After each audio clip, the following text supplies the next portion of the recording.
How long have you known your stepmother, Carol Mitchell? They started dating when I was 4 and got married when I was 8. So 46 years. Growing up, did you live with Carol and Rod Mitchell or with your mother? There was a brief stint where my mom was in the military, and Dad technically had me, although I was mostly at my grandma's for school and stuff. But otherwise, it was always with my mom, and then Dad and Carol were more like summers and holidays, things like that. Did Carol Mitchell ever legally adopt you? No. It's an issue in this case that Carol Mitchell has been diagnosed with Alzheimer's, and some witnesses have already told the jury that their relationships with Carol have been affected by her Alzheimer's. Has that been your experience as well? Absolutely. I know it's hard to condense a long family relationship into somewhat of a short summary, but how would you summarize your relationship with Carol Mitchell pre-Alzheimer's? I mean, she was one of my parents, and my mom, especially when I was younger, was a single mom and working and dating, and like I eventually did, she had joined the Guard to help herself go back to school.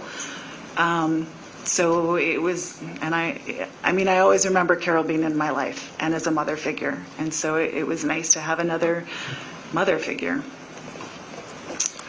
What about childhood memories that you have with Carol Mitchell and Rod Mitchell? Can you talk about some of those?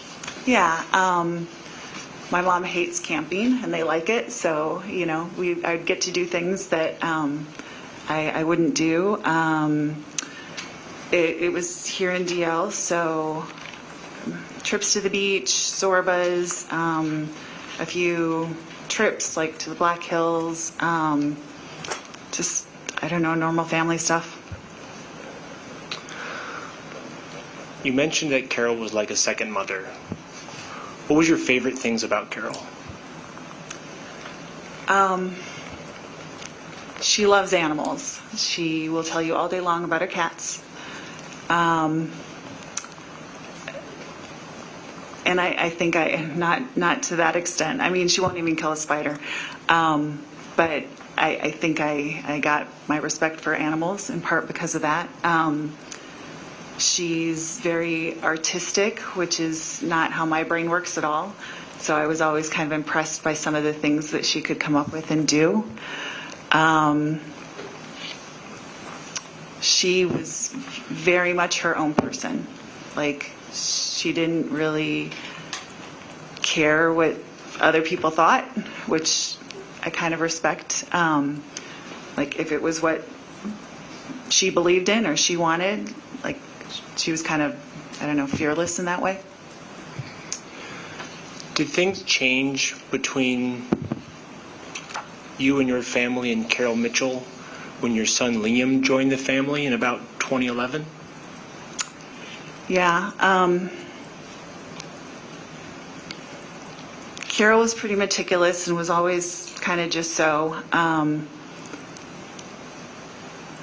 And so kids in her space was always, and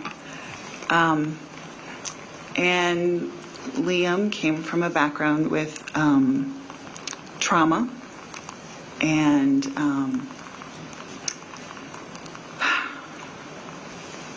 he'd already,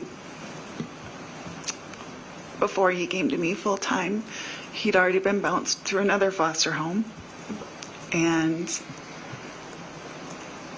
he's the sweetest kid, but he could get pretty emotional sometimes, even more than at the time a normal 4-year-old. And we didn't have the diagnosis yet, but he does have some trauma-related diagnosis, anxiety, ADHD, and autism. So when he gets excited, sometimes he'll, flap a little, or it's called stimming, where he wants to rub against things. And it unsettled her. So we'd been staying at the house a fair amount since Sam was born. In general, but in 2019, so a couple years before that, I'd gotten a job where I could work remotely. So then we'd stay more, and she'd even made Sam his own really cute room in the house. And when Liam joined, she pretty much said we were still invited, but he couldn't stay at the house. And I couldn't do that. So we had to quit staying. I started staying at Nancy's when I'd come to visit instead. And I might have misspoken my question. What year did Liam come into your family? I said 2011. I didn't catch it. He full-time, he came in 2021. I'm so sorry. Okay, thank you.